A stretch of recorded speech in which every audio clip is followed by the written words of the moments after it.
Saya Wibertandi Wenas, warga Kota Bekasi. Pemerintah daerah di berbagai wilayah sedang mendapat sorotan tajam dari masyarakat, media, lembaga pemerintah dan atau negara tingkat pusat, dan lain-lain. Para pemimpin di daerah tersebut dibuat terseok-seok, bahkan sebagian sudah dikandangkan oleh aparat penegak hukum, mulai dari Bupati Kepulauan Meranti, Gubernur Papua, Wali Kota Bandung, Gubernur dan Wagub Lampung, dan lain-lain. Jangan lupa, di Januari 2022 lalu, Wali Kota Bekasi Rahmat Effendi juga dikandangi KPK dalam OTT-nya. Kinerja para pemimpin daerah dalam pembangunan infrastruktur ternyata banyak yang sangat memprihatinkan. Bila ini dikaitkan dengan gaya hidup hedonis banyak pejabat-pejabat daerahnya, maka menyulut pertanyaan dan kemarahan besar masyarakat luas. Satu persatu dikuliti oleh netizen se-NKRI, sampai mereka dibuat bertekuk lutut, tergagap-gagap, dicecar oleh media dan lain-lain. Bahkan saat perayaan Idul Fitri kemarin, infonya ada pemimpin-pemimpin daerah yang tidak berani mudik karena masyarakatnya mempertanyakan tanggung jawabnya atas rusak parahnya kondisi infrastruktur jalanan dan lain-lain di daerah mereka. Bagaimana dengan pemerintah Kota Bekasi? Bagaimana kinerjanya? Ada hal yang sangat menarik yang sedang terjadi saat ini di Kota Bekasi yang menyangkut anak-anak di bawah umur, khususnya pelajar SMK. Kinerja pemerintah Kota Bekasi di bawah kepemimpinan PLT Wali Kota Tri Adianto dalam pembangunan manusia, khususnya para pelajar, ternyata membuat masyarakat Kota Bekasi sangat meringis. Salah satu kasus yang sangat menonjol adalah yang diduga menimpa ribuan anak PKL dari SMK-SMK program perhotelan. Mayoritas anak-anak PKL ini adalah anak-anak di bawah umur, generasi penerus yang sedang berjuang untuk belajar, meningkatkan keterampilannya, dan merintis jalan hidup untuk memperbaiki nasibnya. Namun mereka diduga malah menjadi korban eksploitasi, perbudakan, perusakan moral, dan bahkan pelecehan seksual. Anak-anak generasi penerus ini diduga sengaja dirusak secara fisik, moral, dan martabatnya oleh penjajah-penjajah lokal dalam bentuk hotel-hotel berbintang, bekerja sama dengan SMK-SMK negeri maupun swasta yang berkonspirasi melakukan praktek biadab ini dengan kedok pendidikan. Diduga pula ini sudah berlangsung bertahun-tahun. Ini adalah pelanggaran Undang-Undang Perlindungan Anak Nomor 35 Tahun 2014, Pasal 76I, Jungto Pasal 88. Salah satu hotel berbintang yang diduga melakukan praktek kriminal ini adalah Hotel Haris Sumarekon Bekasi dengan partner busuknya SMK swasta Ananda Bekasi. Kedua institusi ini berlokasi hanya sepelemparan batu dari gedung megah nan mewah pemerintah Kota Bekasi dan Polres Metro Bekasi Kota.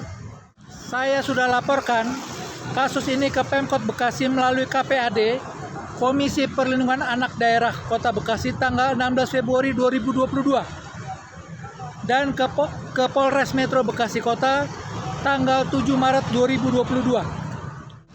Sudah 1 tahun lebih, namun penanganannya sangat lamban, prosesnya sangat janggal, dan bahkan diduga kuat ada upaya untuk menutup-nutupi kasus ini.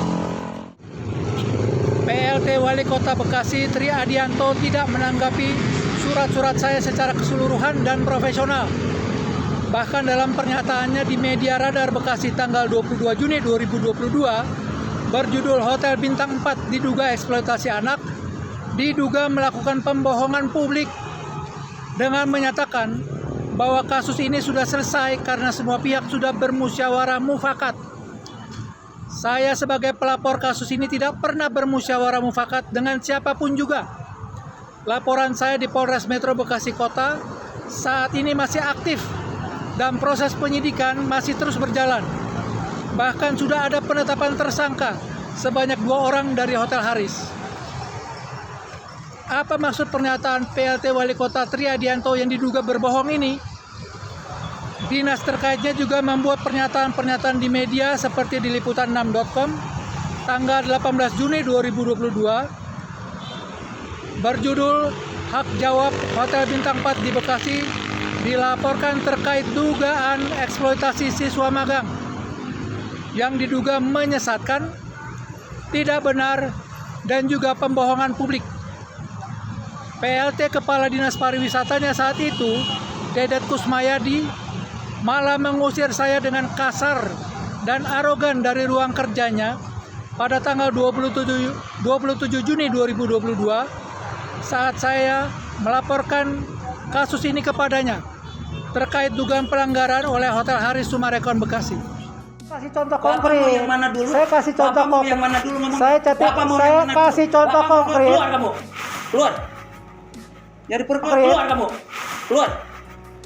Jadi perkara keluar kamu. Keluar. Jadi perkara kamu ya. Luar biasa. Luar biasa ya Bapak ya.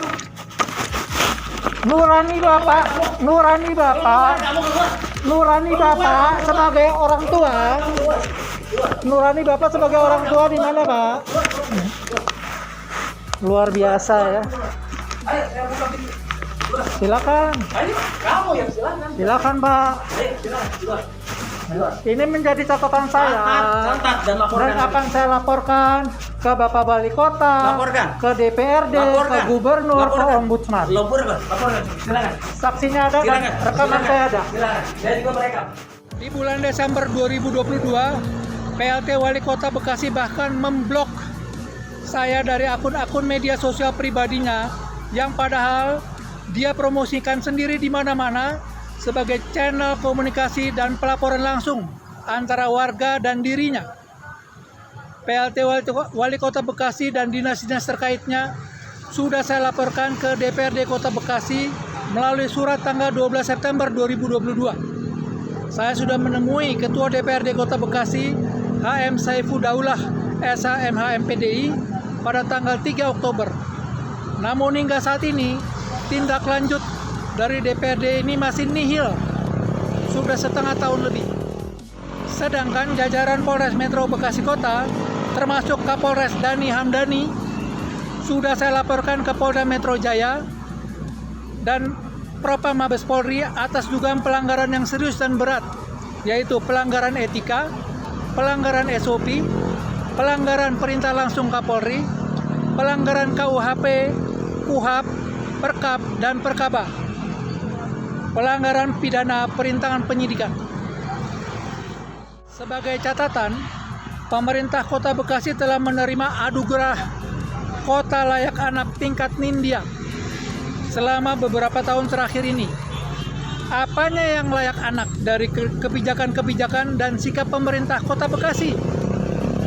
Kalau nyatanya di depan mata mereka diduga selama bertahun-tahun terjadi praktek biadab eksploitasi, perbudakan, perusakan moral, dan bahkan pelecehan seksual terhadap anak-anak ini.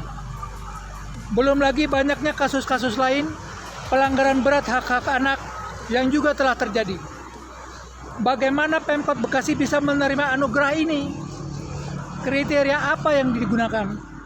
Mari masyarakat Kota Bekasi kita tuntut pertanggungjawaban dari pemerintah Kota Bekasi, Polres Metro Bekasi Kota, DPRD Kota Bekasi, dan instansi-instansi terkait lainnya dalam penanganan kasus ini sesuai tugas dan fungsi masing-masing, agar anak-anak kita, generasi penerus ini tidak terus menjadi korban dari praktek kriminal berkedok pendidikan oleh penjajah-penjajah lokal dengan antek-anteknya di lingkungan pemerintah, penegak hukum, legislatif, dan lain-lain.